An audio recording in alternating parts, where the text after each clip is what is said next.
ជំរាបសួរបងប្អូននេះជាកតាមកស្ពីមកទឹកមកពីជប៉ុនសម្រាប់សិស្សចាប់ពី5ឆ្នាំ6ឆ្នាំឡើងទៅរហូតដល់10ជាងឆ្នាំស្ពីបានដាក់សភៅបានច្រើនហើយសុវត្ថិភាពមានគុណសម្បត្តិច្រើនណាស់កតាហ្នឹងណាសិស្សនៅជប៉ុនប្រើច្រើននេះយើងមកមើលរបៀបប្រើវាពណ៌នេះគឺពណ៌ខ្មៅគុណជាមួយពណ៌បៃតងខ្ចី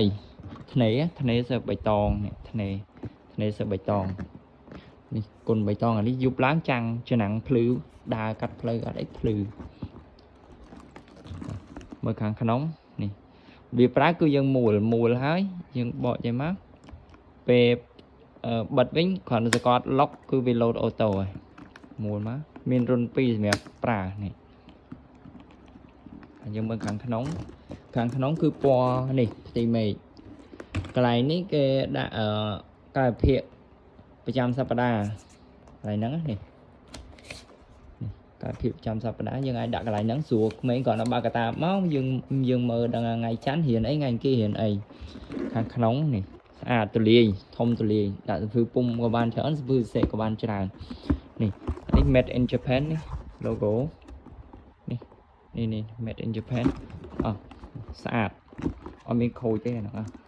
នេះរូតវាស្រួលរូតរូត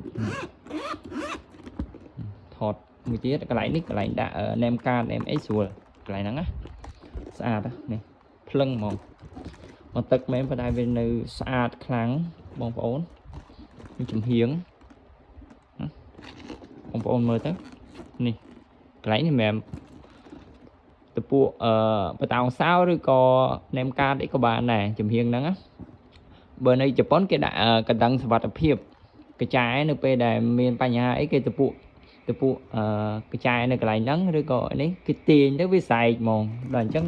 ជាជនគេនៅចិត្តហ្នឹងលឺគេជួយតាន់ពេលវេលាអញ្ចឹងកន្លែងហ្នឹងគេតពួកអាហ្នឹងមើលខ្សែវានេះខ្សែអត់មានប្រេះទេស្អាតខាងក្នុងអញ្ចឹងដែរស្អាតនេះអត់មានប្រេះទេស្អាតទេជំរើសមកហើយស្អាតបានយកមកផ្ញើពីជប៉ុនមកដល់រាប់ខែនេះបាទអរគុណ